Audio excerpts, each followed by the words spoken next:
Hi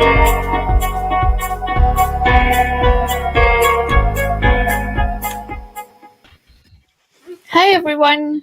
Hello. Hello. So today we are having a conversation. Prepare for many more puns as the evening goes on. I've been busy. Welcome to Graham, to Andy Law, to Andy Leask. It's actually strange because usually Andy Law is to my right and Graham's underneath, and he's not, and that's very confusing. Everyone has mixed around on the screen today, but I will try to get over that and cope with it.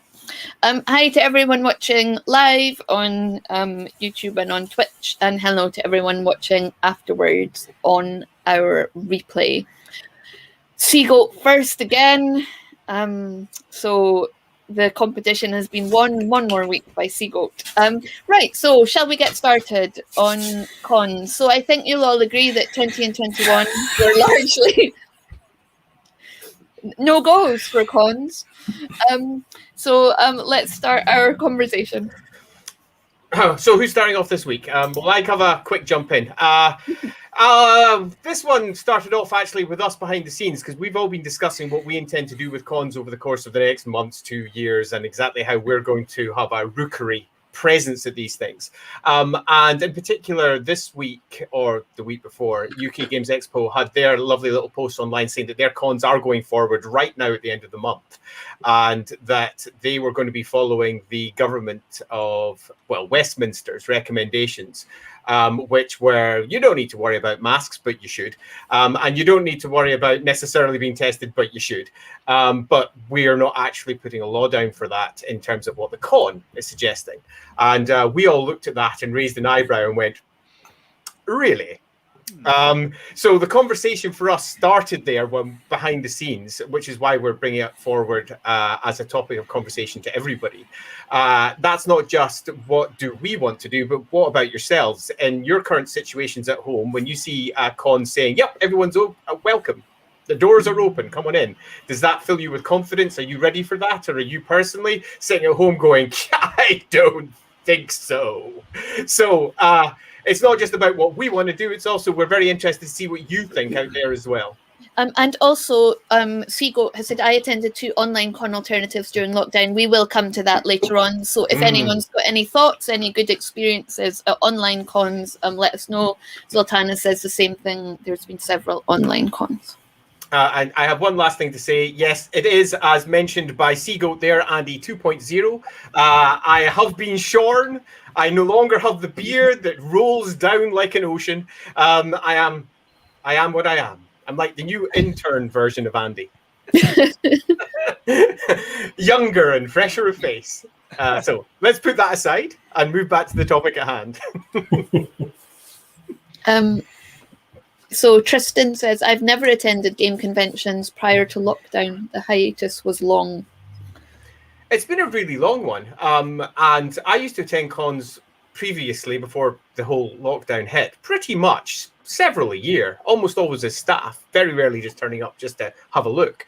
And it has been odd, actually, from my perspective. And I've not really done the attending online. So I'd be quite interested to see what Seagoat's opinions on those have been, because we've been offered and we've been discussing whether we want to attend online ones and exactly how that manifests and whether it's worth our time. Yeah. Graham, you were the one that suggested this in our weekly meeting, and given your considerable experience, is there anything you'd like to tell us about your previous experience and what your thoughts are about going forward? Well, like Andy, I've attended a number of cons, almost always as staff, and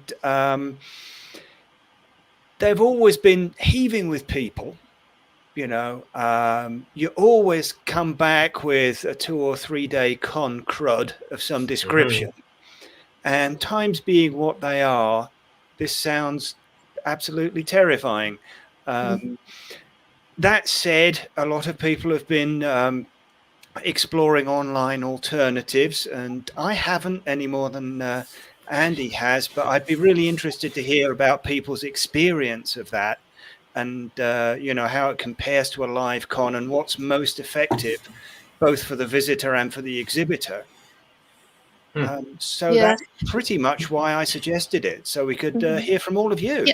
So Tristan says, during lockdown, I've played and run a considerable number of games at conventions. It's been great to meet such diverse communities. So I think that's a good point. And my experience of cons has been largely like traipsing along if they were close enough that I could go when Andy could go and I could take the kids, or not going because I had, between the two of us, Andy was going for work, I would be going for fun. So obviously one of us had to stay and look after the kids, and it wasn't going to be the person who needed to work at the con. So, my experience has tended to be being not going. And so largely I've been unconvinced by the experience and whether it would add anything. So again, I'm quite interested to hear about the online opportunities, because I think they do open things up for people who ordinarily wouldn't be able to go, whether that be because of caring responsibilities, accessibility, you don't particularly like the experience, you find it hard to travel, whatever it may be. An online experience is certainly a way to open it up to much more people from, and actually from a wider geographical area than you might be able to do if it was a physical con. That's and the thing, Seagull also says, nice thing about online cons is a lack of con crowd.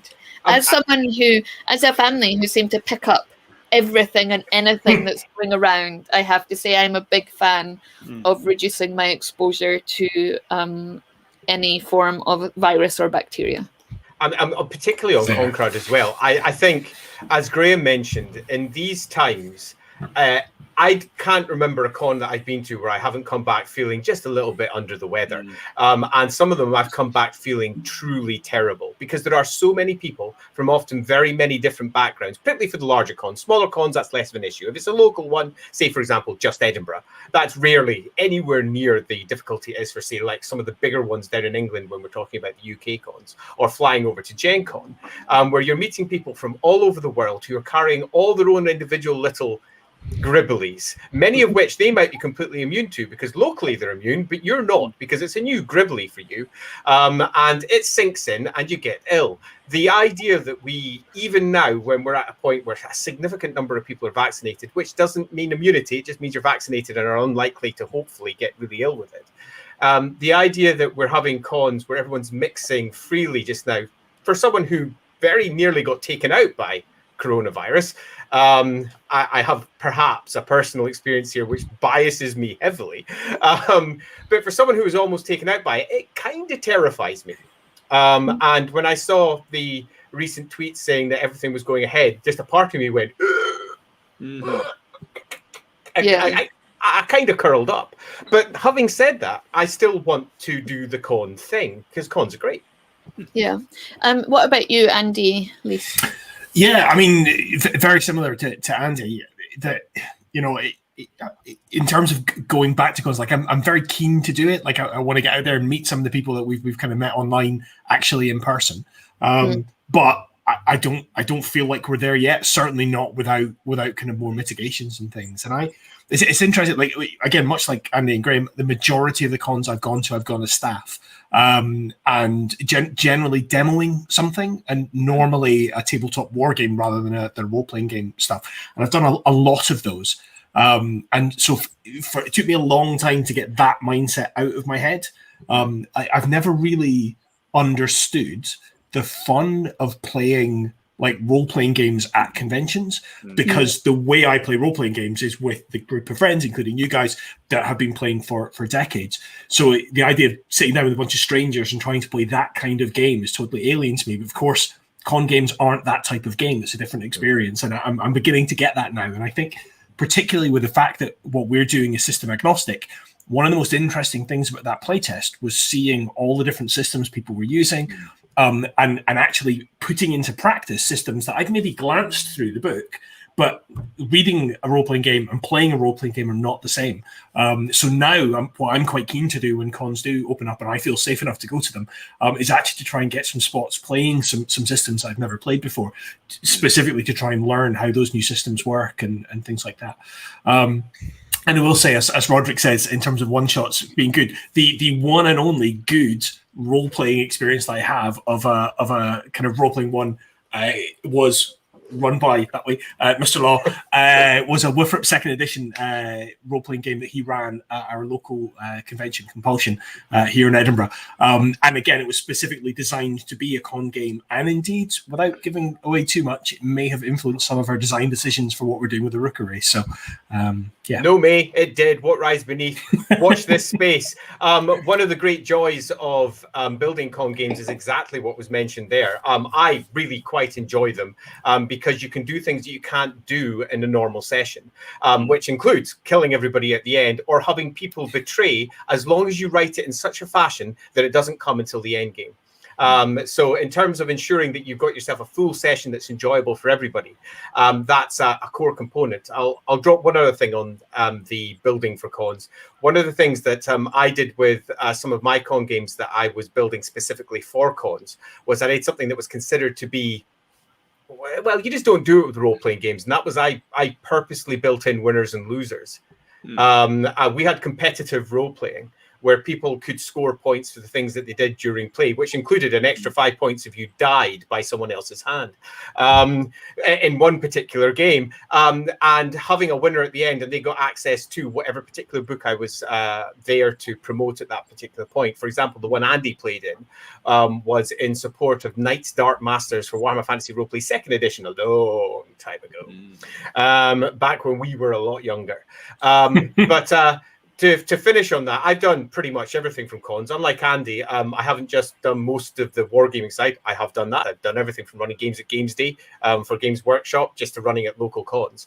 But I've been staff, I've been a customer, I've been a guest, I've been ferried over by planes over to some places at one con, and then 2 weeks later, being in a grubby hotel with nobody caring who I was, not long after that. I've done pretty much every type of experience at cons, and that has brought, I think, a lot of experiences, much like Graham will have for the ones he's been, for the different type of cons you can get your hands on. You met Ben Barnes at a con, right? And you got your take in with Ben Barnes, and you got Ben to sign it for me because I like Ben Barnes, but you also signed it yourself because as much as I like Ben Barnes, I just like you more. So, and he was surprisingly cool about that. Ben was the sweetest guy in the world. He was like, "Oh, that's brilliant! What, your two favorite guys in one photo? Yeah, let's sign it together. That's the best."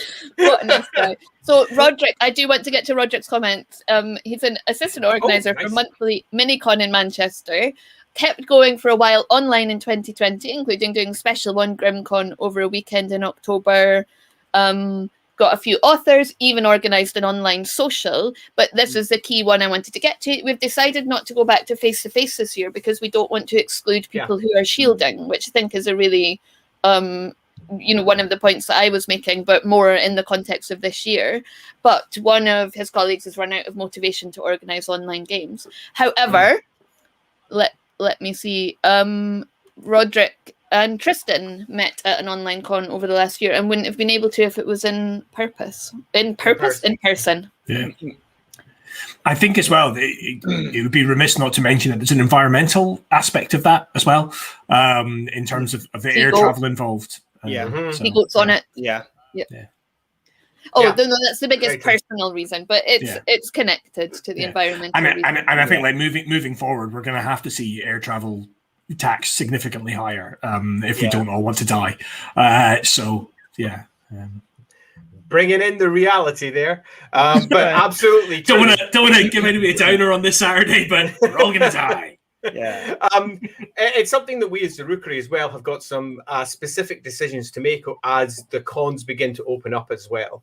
Given that we have 3 of our staff in the UK, which is great, and 2 of our staff over in America, which is great for attending American or UK-based cons. But whether we want to, for the larger cons, like say Gen Con, whether we want to ship people over or not, whether we want to just keep it to our own local cons, whether we want to try and recruit people to possibly attend cons that we can't ourselves attend, say over on the Europe side, because flying over there has become suddenly quite a bit more difficult for reasons, or whether we want to go on the Antipodean side, because there's a thriving game community down in Australia, and definitely for the American cons. But having said that, one of the things that I found out most as I've been at various cons is just how much people like to meet, not just online like this, but actually get to meet the people who are behind the things that they've done. And often they will ask things that are so very different to what they would bring online, because it's a part of a conversation. And that's something that we as a group will need to make decisions on, because when I was at Essen, the last Essen that I was at, for example, all manner of folk were coming up and asking questions and asking for photos, which you just wouldn't get in an online environment. And of course, that's where all the con crud comes from. But equally, it's a great experience, not just for the customers, so to speak, for yourselves, for the fans, or for people who just like the work that you've done. It's also a great and validating experience for us as well, because we get to meet everyone, and suddenly you're a rock star for the weekend in the most unlikely and unexpected way. And you're like, but I was just last week at home, you know, cleaning up the cat litter. This is crazy. I mean, when I was last over at one of the German cons, I was listed up as a guest alongside all manner of like Hollywood people and all that crazy stuff, and that was mental. And you know, sitting in panels with them over there and you there going, what am I doing here? So that's a good place for imposter syndrome. But and a thoroughly enjoyable weekend was had nonetheless. But yeah, I really like meeting everybody. It's one of the things that I enjoy, but other people enjoy different things with cons. So I would like us not to avoid that, but equally, if people out there are happy with digital cons and prefer them, that's probably the route that we'll take. Yeah, so Tristan says this was at the online con that I think Roderick organised. Panel discussion was great. I've enjoyed the Zoom style discussions with many game writers or designers. But if they attend any cons, they'll probably be local ones here in Japan. Yeah, makes sense. And yeah, it completely makes sense. I've been contacted by various folk over the last age asking to fly me out to various places, and often I just go, yeah, really? That's very far away.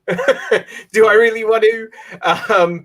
But they're always generally, when I go, worth it, because it's great for everyone to just get involved with the things that they love. And it's good for us because we get to meet all the people who love the stuff that we've done. And it's good for everyone who loves the stuff because they get to ask questions or pitch ideas or just sit down and discuss the things that they're really keen to be involved with.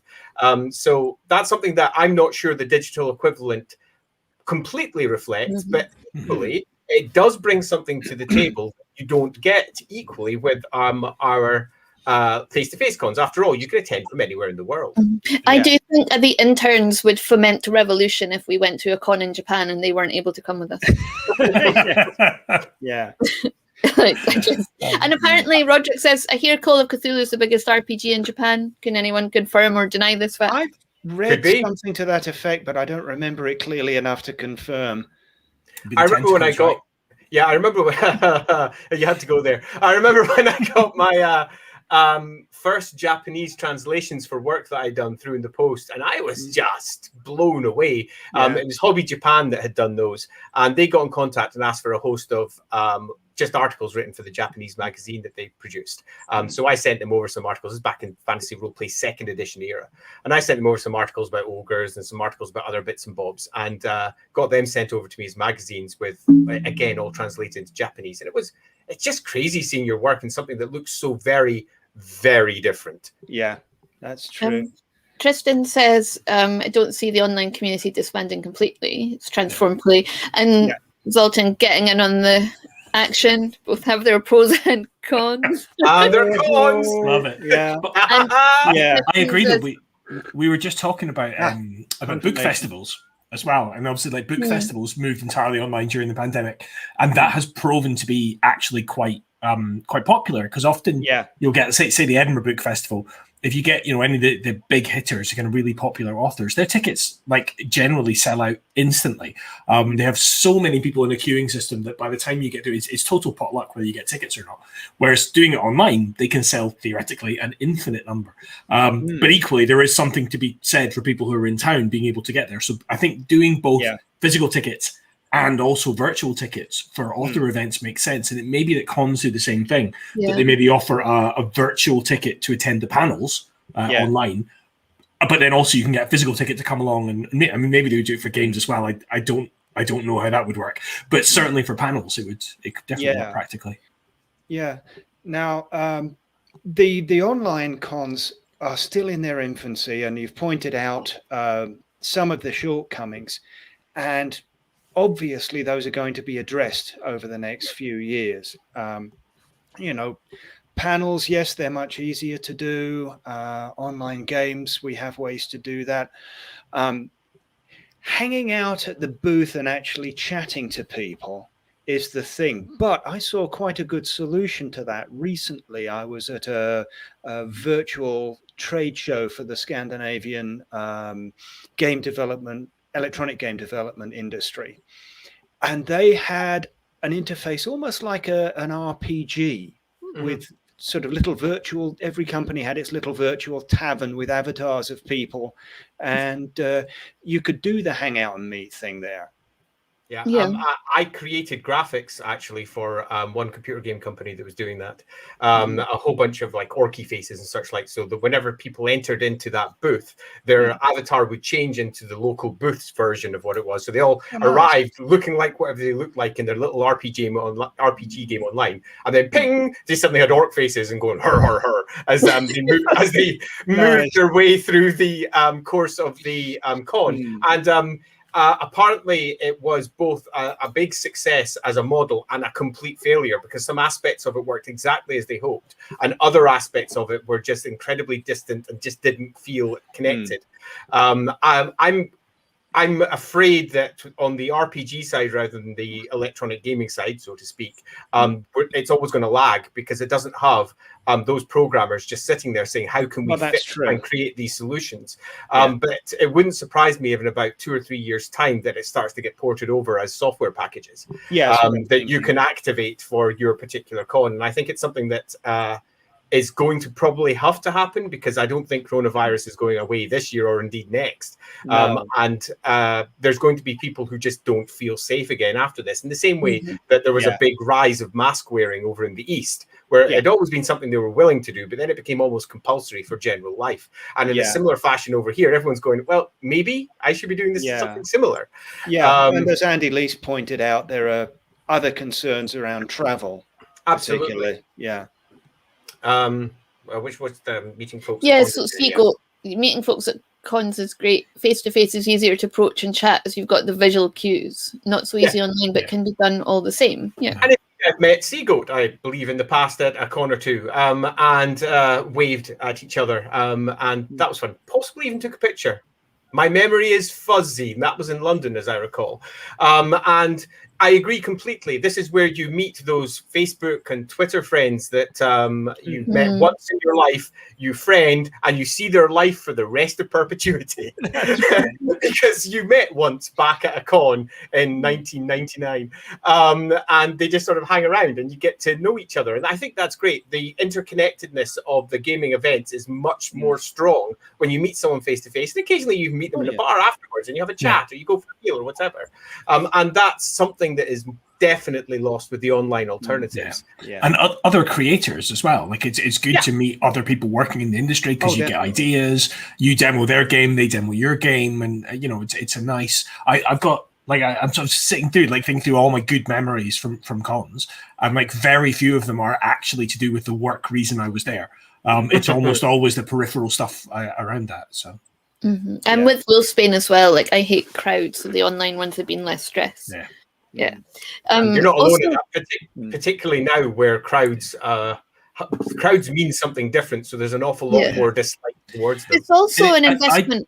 Sorry, Andy. I was just going to ask a question kind of on that in terms of crowds, because I know I've not been to the big American ones, so the American Gen Con or Comic Con or any of that, but I did go when I was working over in America. I did go to a couple of kind of smaller cons, and they were there was a lot of people there, but they were much more spaced out than what I was used to here. There was in I went to one in the Hilton Hotel, and they had so much space that although there were a lot of people there, it didn't feel like you were in a crowd. It was actually quite chilled out. And I wondered, particularly Graham, obviously you've probably been to more American cons than me. Is that the norm, or is that weird? Well, it depends on the con. We've got a local con here in Denver called Genghis Con, and that's pretty much as you describe. It's a great name, huh? I love it. But Gen Con, I mean, it depends on the day and it depends on the hour. Yeah. But it can be like Waterloo or Waverley stations at 5:15 on a Friday. It's true.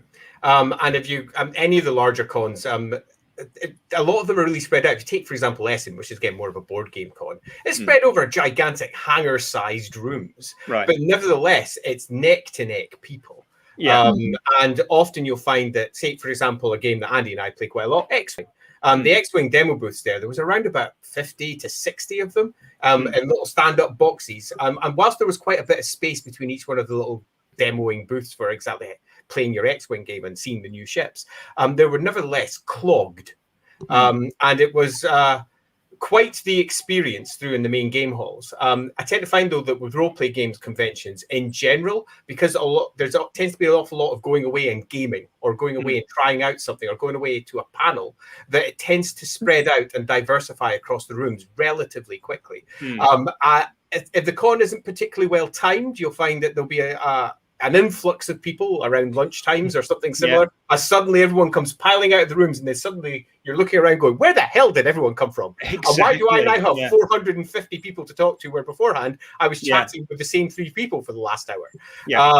That can happen. But I in general, that's also my biggest concern, because there is no way you're not going to be passing on all the con cruds during such a rollout of people.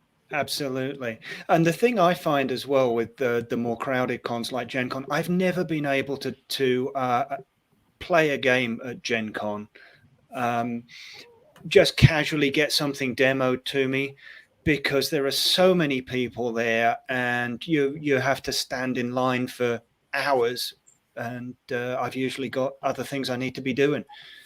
And I always thought that was a great missed opportunity to be exposed to the new games and new ideas.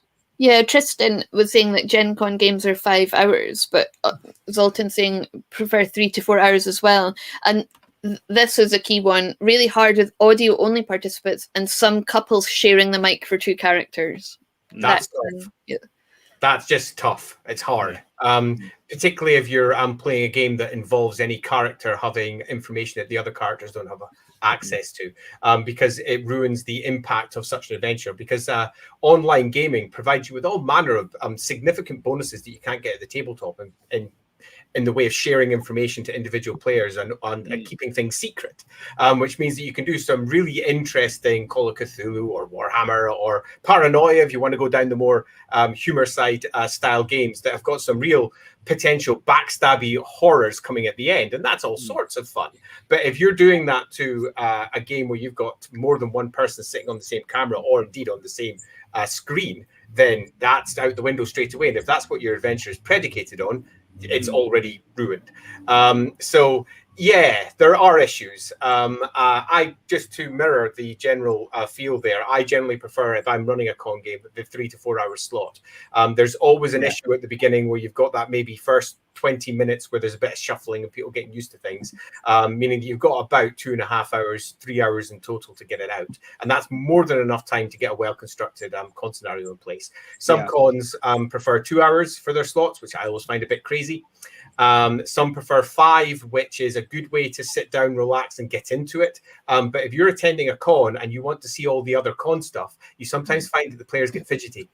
That's something I've experienced on more than one occasion. For example, I ran a big game at Games Day, and I purposely pitched it at just 2 hours, 2 and a bit hours, because it was for Games Day. It was for Games Workshop. They're not there to do role-playing games. And even then, at about the 2.5 hour slot, for people who were proper role-playing gamers, they were all feeling a bit antsy and a bit, well, you know, I want to go speak to Andy Chambers through in the next room and see what the new miniatures, the Space Marines are. And I want to go speak to Jez Goodwin and about his new sketches, or whatever it happened to be at that particular Games Day event. And Warhammer Fest was somewhat similar. When we did the last Warhammer Fest, we just trimmed the games right down to just quick demos for how the rules work more than anything else.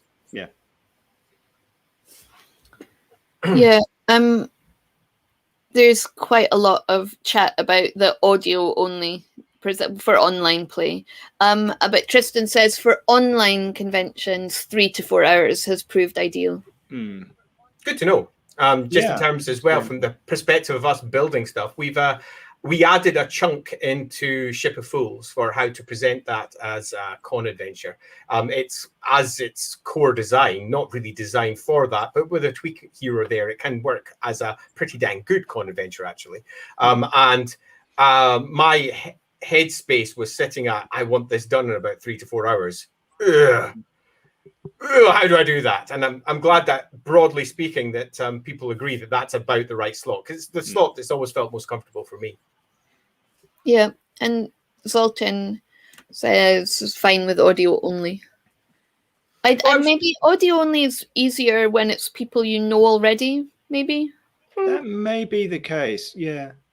But then if it's a role-playing game, it takes place so much in the imagination that almost audio can be freeing. Yeah, agreed. I'm aware that quite a few players prefer audio only to actually seeing people because it's less distracting, and it also allows them to be more loungy. I'm potentially more into character as well, not look so stupid when they're going meh. Role playing a particular character on the other end, which me personally, I love that bit. That's the bit that's most meh. I do like getting, in character, but some people feel more comfortable with that blank screen, and they're just happier with voice only. And I'm sure from the con side, that's very easy to organize in terms of your game slots, where you can say audio only is fine, or alternatively, please, can we, for this particular game, they want to have face-to-face, so only for people who are gaming with a camera. Yeah. I see no reason you can do that. I wonder if you'd also get people doing like cosplay, but virtually as well, so dressing up as their characters. Oh, I think inevitably. I had one of my little students in class actually, where I got them to do little videos, and there's one of them was really nervous, didn't want to have her camera on, and the way I got her to do it in the end was she just wore a mask, so she wore like a unicorn mask over her head, and then did her whole talk, and it was absolutely fine. Her camera was on, you couldn't see her, but her camera was on. So yeah. And Darker Days Radio makes a good point though about audio only has an issue for accessibility for people with hard of hearing, which of course it does. And something to think about for online cons. Obviously, if there's someone in your group who is hard of hearing, you're more likely to know about that, have a discussion about it, and work out a solution that suits the person. I suppose it depends what platform it is that you're using as well, because I know that obviously Teams, for instance, has live transcripts now. So the AI just live transcripts. It really struggles.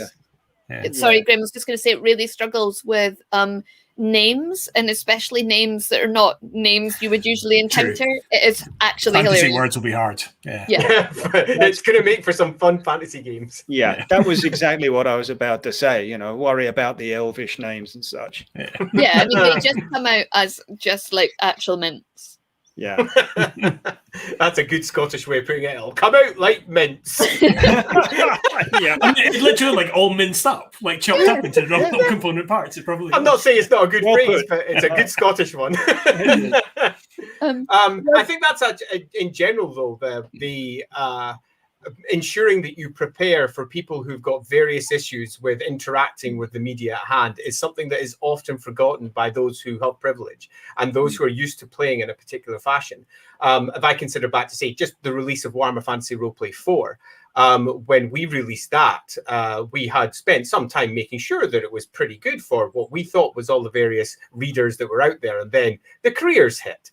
And they use symbols instead of numbers or letters to represent the various career levels, which meant readers skipped them entirely. Yeah. And there was a section that some players directly contacted me and said, I'm stuck, help. So we released something to fill that hole and ensure that we wouldn't do that in future. But it's something that I was completely blind to. And in the perspective of building for cons, I assume that there's going to be very similar issues that we will go, oh, we should have thought of that. But won't, because we're not directly involved with that, which is why having interaction with as many people as possible concerning this is super important. Yeah, this makes me think, actually, that online cons, because of their greater accessibility, might attract people who would not be able conveniently to go to live ones, and that gives us more things to think about. It does. Yeah, it does. I mean, like going to a con is such an investment of time, but much like anything is, you have to get there, you have to schedule for that, you have to be away for the weekend. Whereas actually, like that's not achievable for lots of people. Exactly. Whereas dropping in for, like you say, Andy, with the online book festivals, you're booking for the slot for the thing that you want to go to, and you can do that. Yeah, I tended to find. If I think back on all the cons I've been to, the number of cons that have had clear and easy access for people with issues is high, but the number of cons who actually had people was relatively low. I mean, out of the large number of people who were there, almost everybody was able-bodied and had no particular issue. It was very rare that I would meet somebody that didn't. Now, obviously, some of these things are hidden. I mean, I've got issues that you wouldn't see just looking at me. Lots of people do. And that's something that you can't judge from the outside. But I agree completely with what Graham says, and that's that cons that go more online will start attracting a far broader audience, and that's great. Which is it's just brilliant, particularly when you consider where, say, for Andy and I's background back in the shops, and we'd often have to deal with the occasional phone call from people who couldn't come into the shops and how to best do those things, and that would turn into a conversation as to how to engage with gaming around those environments, and it's largely the same thing except better. Yeah, totally. Tristan says the only tough part of convention attendance has been a lot of sleepless weekends in strange time zones. Yeah. But that's part and parcel of the fun, isn't it? No, not anymore. No, not anymore. I mean, I think back to I think back to in our youth, going to these things where you'd pile as many people as you could physically fit into the hotel room in order to save some money. So you'd be sleeping on the floor. There'd be no air. Like, how did we survive? Going out drinking every night afterwards as well. Like, how are we not dead? That's one of the things I particularly like about attending cons these days. Not since I was about 30, maybe even later, 40. No, about 35, 36. Have I ever not had a room to myself if I can? Because seriously, I'm too old for that crap. No thanks. Yeah. What's this one here? So there were a few folks who only turned up for the morning or afternoon session at the online cons, depending on the games they signed up for or what talks they were attending. Whereas if you're in person, like you've paid for the ticket, so you kind of feel like you have to be there for the whole time, or you're not getting your money's worth, you've wasted your money, etc. That's another interesting thing to think about with online cons is pricing, whether it's by the day or whether it's by the event.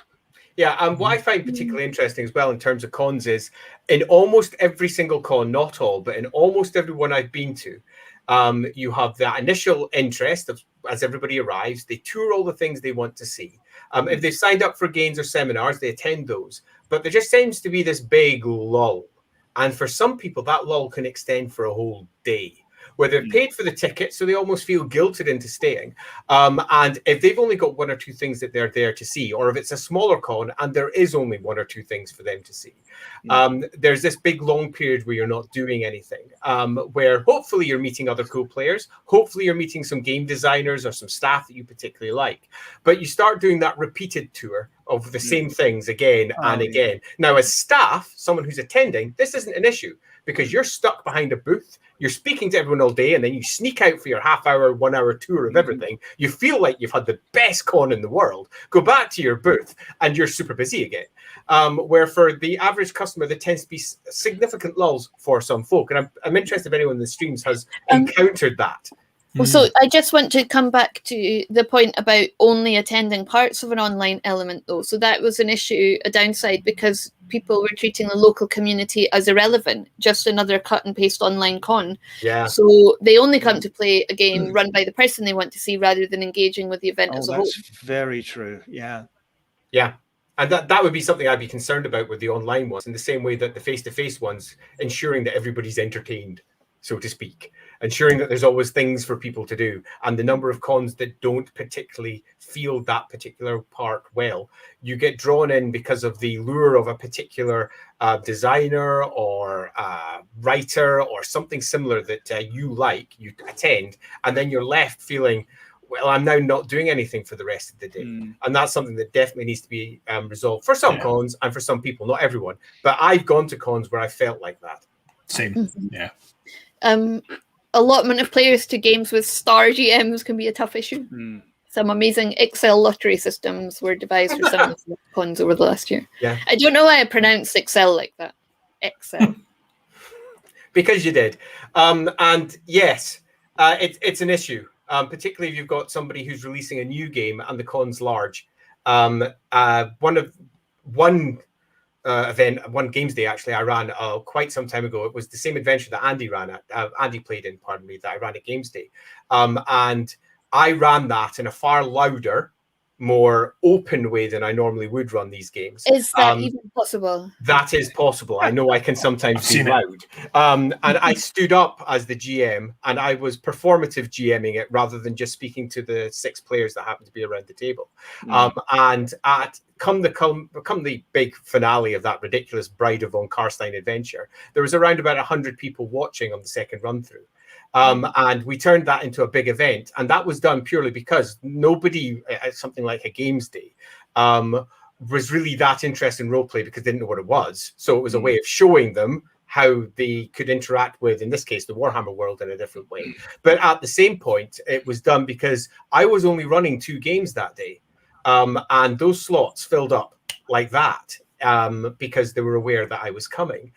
So I wanted to ensure that everybody else had that opportunity to see the adventure that we prepared, and the ridiculous humor that came hand in hand with it all. The betrayals at the end were enormous. They were brilliant. And when you've got 100 people laughing and wooing as people are doing their various... one day I'll talk about this adventure. It was crazy. The crazy things that they were doing, that's great. And it turned it into a big event. But most GMs can't do that, particularly if they're playing a standard con, which tends to be you're off in your own room or you're off in your own little hall, and there's thousands or hundreds or scores of other games running too. So you don't want to be that loud. Not every event was like Games Workshop's old games days. No. Yeah, I think Darker Days Radio, though, so I think for online cons, companies need to replicate that booth drop-in experience totally, but also that experience that you're talking about, just the more general social aspect of it, going around, seeing what other people are doing, getting ideas, which you just don't really get online. Yeah. No. I mean, that would be an interesting option. As well, again, you'd have to make it really, really clear to players before they signed up. But the idea of you could spectate and watch a game that's taking place. You can't speak, they can't hear you, but you can watch and hear the people that are playing. As long as all the parties involved knew before they signed up, there wouldn't be any kind of privacy issues there. So, well, there's certainly precedent for that in the whole streaming role playing. Oh yeah, quite.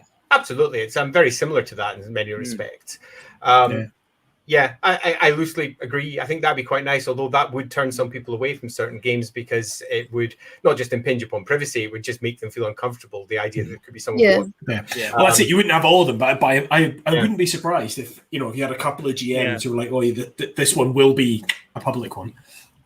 Cool. And Roderick says he'd be happy to share the format he set up for the social at his online one. Very nice. I think that'd be lovely. I mean, popping into the Discord server and just generally chatting about how these things are best handled is, I think, worthwhile. Take, for example, when I was last over in Germany and I was speaking to Ulissi Spiele about all of their conventions.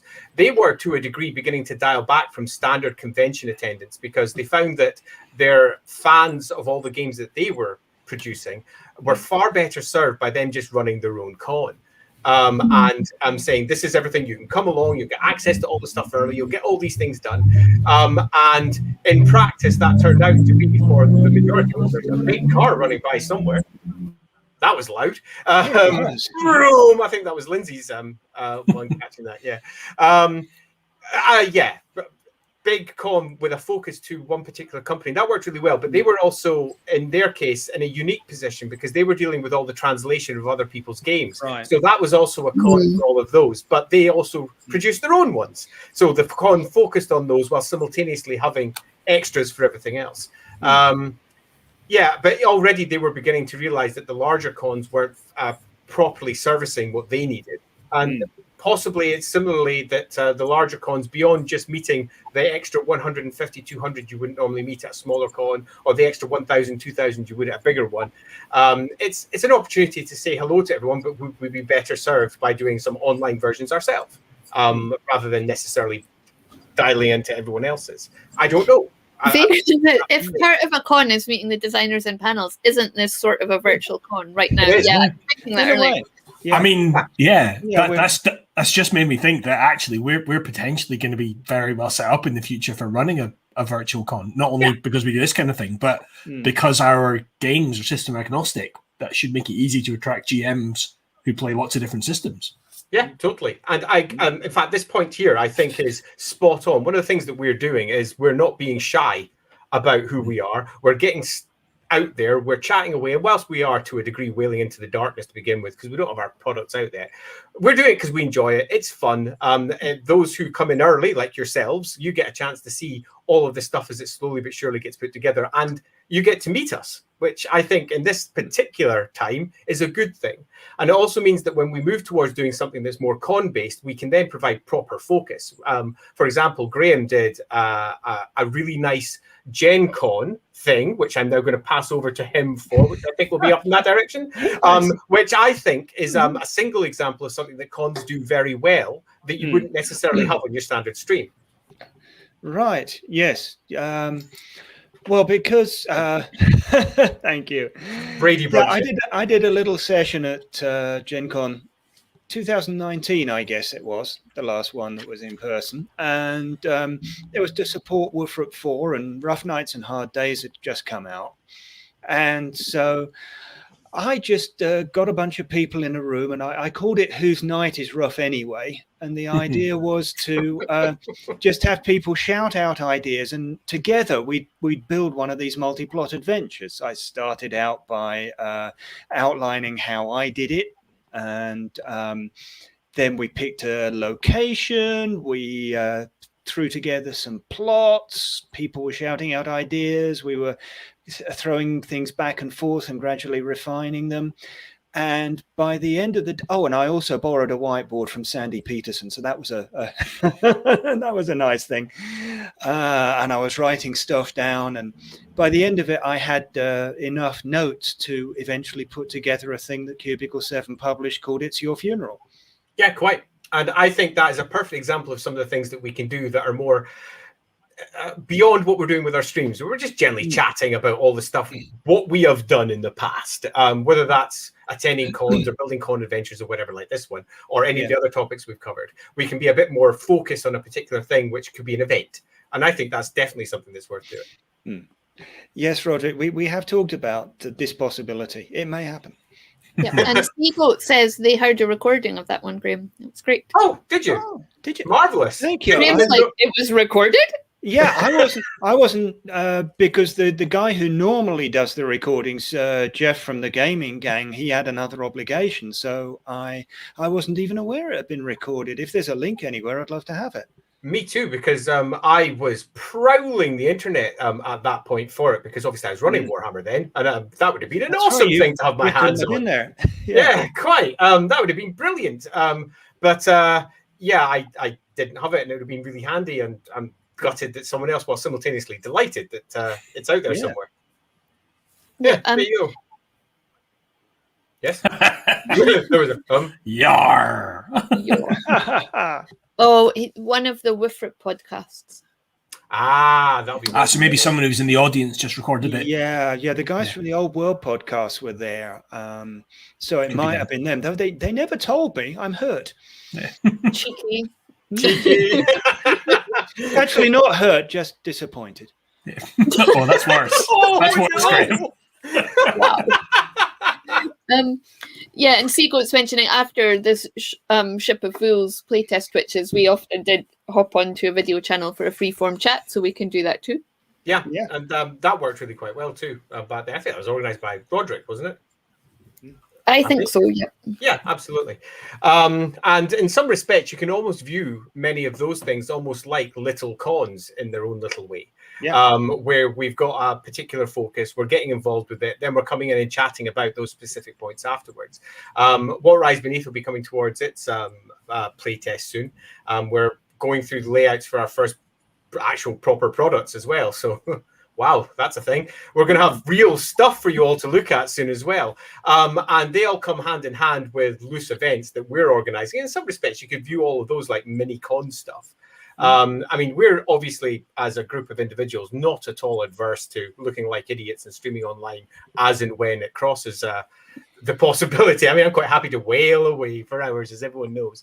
And I'm interested to see how, in this modern version of role-playing game companies, where we are doing more and more stuff online, or people are employing other people to do that for them. For example, Call of Cthulhu just now has an awful lot of that game gang doing their games just now. Is that game gang? Isn't it gaming gang? Can't remember what their name is. I follow them. I should know. And they stream all manner of different Let's Plays on their behalf. And that's brilliant because it gets more and more people watching these things and presumably affects sales in Japan. Who knows? But this is going to become, I think, more of a thing as the weeks turn to months, turn to years, and there is a greater expectation for access to everybody. And there is a certain removal of the barriers between content creators and the people who are consuming the content. Yeah, I think that's one of the biggest things that I've learned from this whole experience over the last few years, but definitely more recently, and that is how blurry the line is between content creators and content consumers, because content consumers are constantly creating. Always right. Always, you know, 100%. I may be not being a GM in the past. You know, this has given me a different perspective on the whole the community as a whole, which has been really interesting. Rogic says we'll do it again sometimes. Maybe have a pizza party together. Yes. Nice. I mean, let's just have a pizza party anyway, because who doesn't like pizza? We watched a YouTube video today that said, like, what was pizza number 7 in the top 10 of things? The best things in the world. Pizza came out at number 10 in their bizarre survey. Who'd have thought? The Earth's magnetic field was like number 5. So, well, it is kind of useful. Yeah, it keeps us going. Yeah, the best thing number 1 was sleep. So yeah, that was a thing. Agreed. So yeah, I said that too, Graham. Andy couldn't understand it, but that's because he's an insomniac. Right. So he doesn't fully understand sleep. He does not. Too busy typing. So I'm super interested to see where cons are going to go over the course of the next few years, because there's going to be a lot of push for just the traditional con. Because people are going to want to go back to what they know to begin with, and who doesn't like that? But I think that's going to come hand in hand with the reality of, holy crap, I've got to travel halfway across Europe or over to America, or even just locally, traveling some 100, 200 miles to go to a particular con just to say hello to everyone, when a digital alternative does almost exactly the same for both parties. Right. Both in terms of the creators, they get to meet a lot more people because there is the gathering of everyone to that digital version. And the content consumers are in a position where they can, from anywhere in the world, get access to people they normally wouldn't get access to. I know, for example, Chaosium's run some really good digital and often not entirely planned cons just directly in their Discord, where they just all piled in, had a bunch of people there, did a bunch of streams, had a load of fun, then piled back out again. And that's going to become, I think, more and more of a norm. Yeah. And it's also going to throw the standard convention into stark highlight. They're not going anywhere in the same way that vinyl isn't going anywhere. There is always going to be people who consume material. I know it's exactly the same, isn't it? Vinyl. It's a terrible example, Andy, because vinyl sales are going up. And that was my point. They're not going anywhere. They're going to keep on turning along. It's why I chose vinyl. If anything, I can see them expanding, but I see the alternative also expanding massively, and some companies only dealing with certain avenues. Some people who love cons will only do the cons and are nervous of the digital side, where some people who are looking to do it much more cheaply are going to largely fall back on their digital sides. Yeah, I just popped up Seagoat's latest, the Sagery of Seagoat.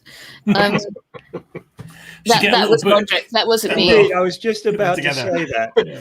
The Totally. wisdom of Seagoat. Yes. The wisdom of Seagoat. And Kristen says, just on your point about sales in Japan, they're mostly affected by locally produced content. I would expect RPG so. play logs are the biggest gateway material. Oh, Interesting. that is. So Yeah. is that just written play logs, or is that more their streaming and play? Oh, no, it wouldn't be. It's a log, so it'll be written, won't it? It must be. Yeah. So is They that more wait of? with bated breath. I would be interested to know whether that was more of blogs, just recording what they've done and people following it. So more of a narrative way of dealing with it, or if it's just quite literally, this is the things that have happened and it's exciting and we love it. Yeah. Links, please, Tristan. Written play logs with illustrations. With illustrations, love it. Interesting. Yeah, I mean, cool. it's like those channels are always really popular in forums and Discord servers where people actually, post down a summary of kind of what their party have got up to. Partly for GMs to kind of see pitfalls and kind of be aware of what their kind of gang of hooligans might get up to. But it's also just interesting to see how the stories play out differently. So, particularly if it's a story that you've written. Or that you've been involved with, seeing how it, or even just one that you've played, like seeing how it plays out differently with a different group of characters making different decisions in a different moment. I mean, because obviously many of us have been involved with Warhammer in the past. You tend to find that those sort of logs often come hand in hand with miniature shots, or possibly Lego has become a more common thing. I've got my Lego figures from one of our games. There was someone on, I think, might have been Facebook, might have been Twitter, but they had some sort of comic making software. And they put it together with that. Nice. Yeah. Like it. Will Spain asks, similar to the old White Dwarf battle reports? To a degree. In many ways, yeah. Do they still have White Dwarf battle reports? I'm sure they probably do. I haven't bought a White Dwarf for about a year and a half. It's been a lot longer for me. And for me. Yeah. So those were always my favorite bit. Yeah, I did like a good battle report. They always made me smile. Yes, they do. Thank you, Darker Days. As suspected, yes, they do. I thought they did. I thought it would have been very foolish for them to move away from it. The last White Dwarf I got was, in fact, I was getting White Dwarf sent to me. So when I ran Warhammer, I got White Dwarf all the time. Then I stopped. And I like this comment. That Nick guy. Oh, Nick. What a guy. There's Lego dioramas. What a guy. Yeah, they are great. Call out to that Nick guy. Yeah. Call out to Nick guy at the end of the stream. Yeah, totally. They make the visualizing of what is being written so much more interesting, and also they're fun just for the very images that they themselves create in Lego. Yeah. Cool. Do we have anything that we should conclude on in terms of cons? I think from my perspective, if I was going to say anything, it's that I don't know what I want to do with cons for myself personally moving forward. I personally like meeting people face to face. I think it's cool. I enjoy it deeply. I get very excited about the work that I do. I get very excited meeting people. That is who I am. But equally, I'm fully aware that we're doing this for very little in the way of real money just now, as in none. We can't afford to travel all over the place and do all the things we'd love to do. And that brings a whole host of different issues. And even when we've got products out there, we are starting from scratch. So it's going to be slow for us. So how best to use whatever cash that we're eventually going to have for this is going to be a big choice for us. And we would be very keen to know what your preferences are as well. Well, I mean, my personal... Sorry, go ahead. Sorry, I was going to say my personal ambition would be to go to all the cons in Scandinavia to practice my linguistic skills all around that area of the world. But that's a personal ambition rather than a company one. Yeah, I was going to say, I think there comes a tipping point where a company has enough product that sales at a con can pay for itself. Absolutely. But we've a way to go before that. Yeah, we do. And depending entirely on how we pitch our products in the end as well, will depend on what sort of products we'll potentially have to go to a con with. True. Yeah, totally. Right. Well, on that note, we have come to once more to the end. Thank you very much to everyone who came along and listened this week, and thank you to my fellow Rooks. Just on fire tonight with the pronunciation. And we will see you all next week. Yep. All right. Bye all. Oh.